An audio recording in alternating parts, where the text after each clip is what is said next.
என் பேர் வந்து பூங்கொடி. நான் வந்து திருவண்ணாமலையிலேருந்து வந்துட்டுருக்கேன். இந்த சென்டர் வந்து ஒரு 10 இயர்ஸாக ரன் பண்ணிகிட்ருக்கு. நான் வந்து இங்கே ஜாயின் பண்ணி 2 இயர்ஸ் தான் ஆகுது. இங்கே பார்த்தீங்கன்னா என்னென்ன கோர்ஸ் இருக்குதுன்னா எம்எஸ் ஆஃபீஸ், ஃபோட்டோஷாப் 2 கோர்ஸ் இருக்குது. இந்த சென்டர் வந்து ஓப்பனிங் டைம் வந்து 10 o'clock 5 o'clock வரைக்கும் 4 பேட்ச் போயிட்டுருக்கு. காலையில் எம்எஸ் ஆஃபீஸ் 1, ஃபோட்டோஷாப் ஒரு பேட்ச் இது மாதிரி போவோம். மதியம் 2 to 3 வந்து எம்எஸ் ஆஃபீஸ், 3 to 5 வந்து ஃபோட்டோஷாப் இது மாதிரி போயிட்டுருக்கோம். இங்கே பசங்க வந்து மேக்ஸிமம் காலேஜ் முடித்தவங்க வராங்க, வீட்டில் இருக்கவங்க உமன்ஸ் வராங்க, +2 படித்த பிள்ளைங்க எல்லாமே வராங்க, வந்து நல்லா கற்றுக்குறாங்க. ஒரு சிலர் வந்து ஃபேமிலி சுச்சுவேஷனால் ஃபீஸ் கட்டி படிக்க முடியாத ஸ்டூடெண்ட்டும் இங்கே வந்து நல்லா கற்றுக்குறாங்க.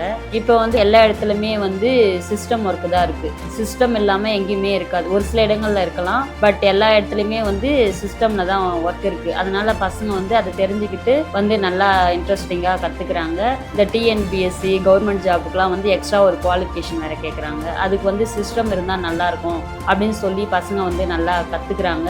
கற்றுக்கிட்டு போயிட்டு நல்லா வேலையிலலாம் ஜாயின் பண்ணியிருக்காங்க பசங்க. நான் வந்து 2 இயர்ஸ் ஆகுது. எனக்கு தெரிஞ்சே ஒரு 20 பேருக்கு மேலே வேலையில் ஜாயின் பண்ணியிருக்காங்க. அப்புறம் பார்த்தீங்கன்னா நம்ம ஏவவேல் ஐயா வந்து யாருக்குமே வந்து கணிப்பொறி அறிவியல் வந்து இல்லாமல் போயிடக்கூடாது, இது கற்றுக்கிறதுக்கு ஒரு பணம் வந்து தடையாக இருக்கக்கூடாது அப்படின்றதால அவர் வந்து இப்போ எல்லா இடத்துலையுமே கணிப்பொறி யூஸ் பண்ணதால நம்ம எல்லா பிள்ளைங்களுமே வந்து கம்ப்யூட்டர் பயிற்சி கண்டிப்பாக கற்றுக்கணும் அப்படின்ற இதுவில் தான் வந்து நம்ம தளபதி கணினி மையத்தை வந்து உருவாக்குனாரு. பசங்களை வந்து நல்லா படிக்கிறாங்க. எனக்கு வந்து 2 இயர்ஸ் தான் வந்து நான் ஒர்க் பண்ணிட்டு இருக்கேன். நல்லா இருக்குது. ஜாப் வந்து எனக்கு ரொம்ப பிடிச்சிருக்கு. இந்த வாய்ப்பினை கொடுத்த ஏவவேல் ஐயாவுக்கு மனமார்ந்த நன்றியை தெரிவிக்கிறேன்.